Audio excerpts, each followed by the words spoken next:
नमस्कार मित्रांनो, स्वाद कट्ट्यामध्ये आपलं स्वागत आहे। आज मी बनवणार आहे चॉकलेट कुकीज। त्याकरिता इथे मी चॉकलेट असं ग्रेट करून घेतलेलं आहे। 1 वाटी मैदा घेतलेला आहे, अर्धा वाटी पिठी साखर घेतली आहे, 1 चमचा कॉर्नफ्लोअर, 2 चमचे मेल्टेड बटर, दूध आणि 1 केळा कापून घेतलेला आहे। आता वळूया कृतीकडे।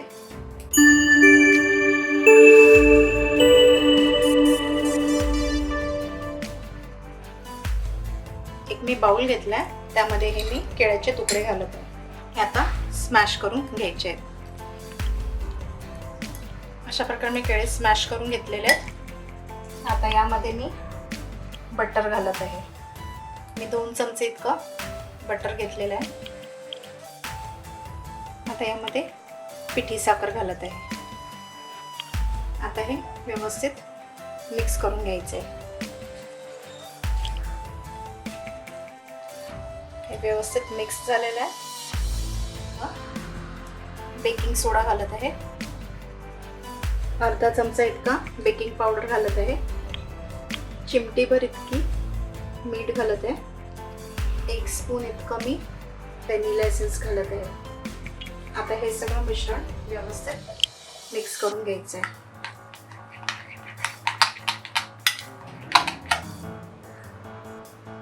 आता यामध्ये मैदा घालत आहे। आता हे सगळं मिश्रण मी व्यवस्थित एकजीव करून घेते। आता थोडं मिक्स झालंय। आता हा 1 चमचा कॉर्नफ्लोअर आहे, तो मी घालत आहे। आता याला हाताच्या साहाय्याने मी मिक्स करून घेते।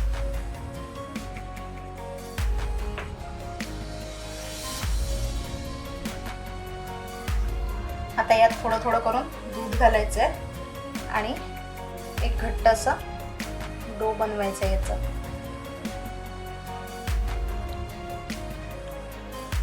आता यामध्ये थोडेसे चॉकलेट चिप्स घालणार मी। जे चॉकलेट मी ग्रेट केले ते घालत आहे आणि हे पण यामध्ये मळून घेते। प्रकारे हा मी पीठ मळून ठेवलेला आहे।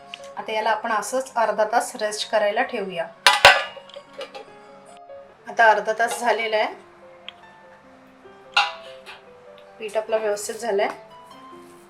आता याचे थोडे थोडे छोटे छोटे गोळे घेऊन याचे